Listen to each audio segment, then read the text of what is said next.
Welcome to another edition of the Treatment of the Assembly of God Sunday School lesson. Today's lesson is entitled Paul's Ministry in Thessalonica, and it is for July the 20th, 2025. We're going to be talking about Paul's ministry to the people of Thessalonica. Acts 17:1 through 9. When Paul and his companions had passed through Amphipolis and Apollonia, they came to Thessalonica, where there was a Jewish synagogue. As was his custom, Paul went into the synagogue, and on 3 Sabbath days he reasoned with them from the Scriptures, explaining and proving that the Messiah had to suffer and rise from the dead. "This Jesus I am proclaiming to you is the Messiah," he said.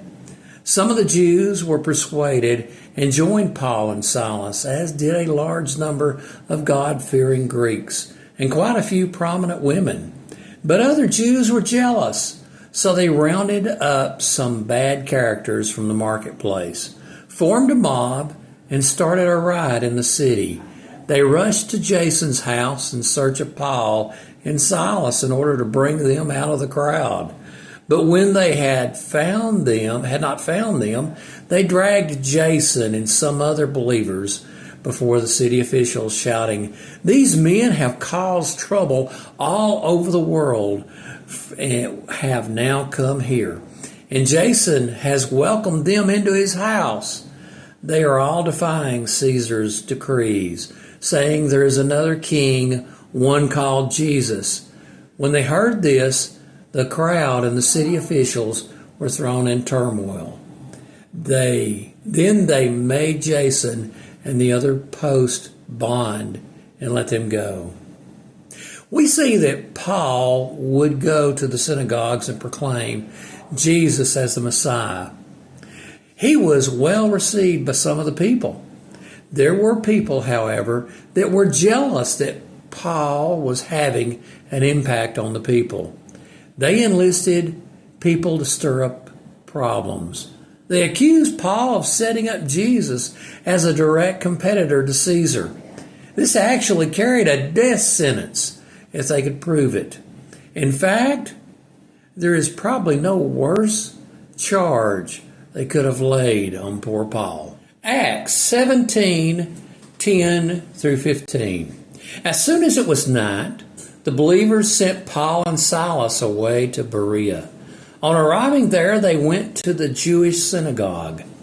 Now the Berean Jews were of more noble character than those in Thessalonica, for they received the message with great eagerness and examined the Scriptures every day to see if what Paul said was true.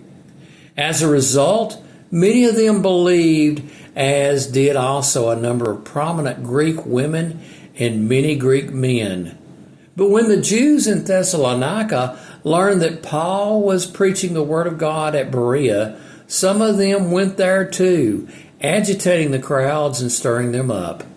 The believers immediately sent Paul to the coast, but Silas and Timothy stayed in Berea.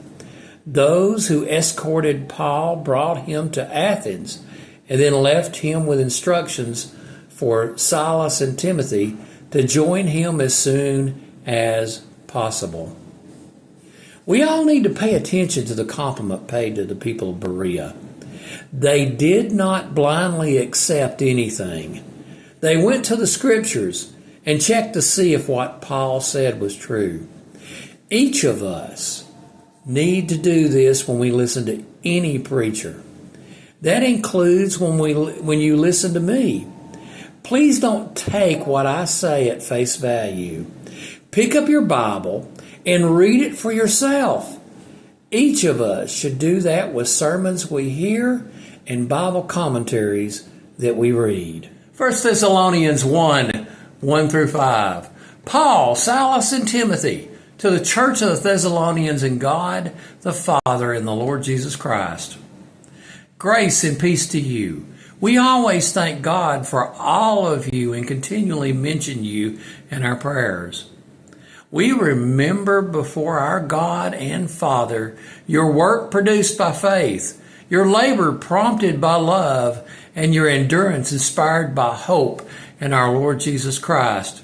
For you know, brothers and sisters, loved by God, that He has chosen you because our gospel came to you not simply with words, but also with power, with the Holy Spirit and deep conviction.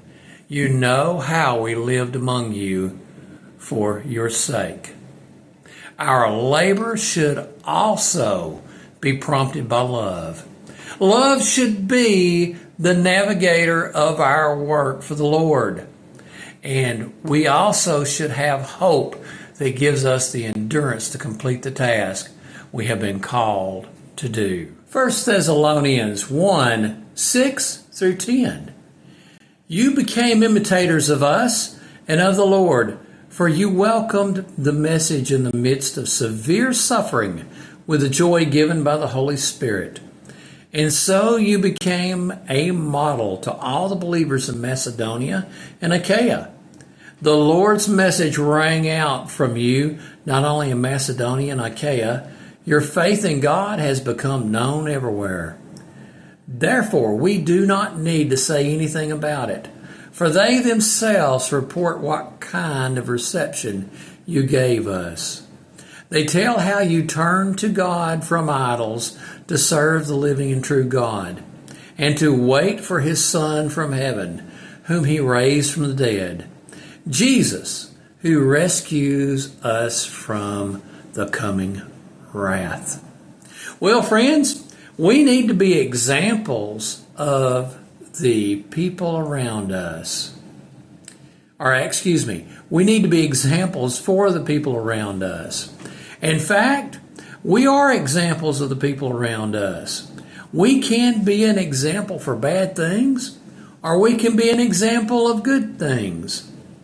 Also, we should take something else from this section of Scripture. Be careful who you use as a model for your life. 1 Thessalonians 2, 1 through 6. You know, brothers and sisters, that our visit to you was not without results. We had previously suffered and been treated outrageously in Philippi, as you know.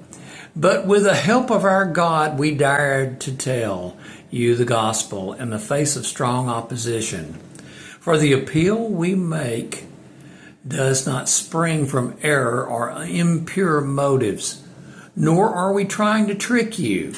On the contrary, we speak as those approved by God to be entrusted with the gospel.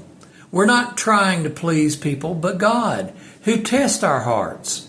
You know, we never used flattery, nor did we put a mask to cover up greed.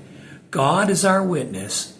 We were not looking for praise from the people, not from you or anyone else, even though as apostles of Christ, we could have asserted our authority. Now, friends, a couple of things we need to take from these section of scriptures.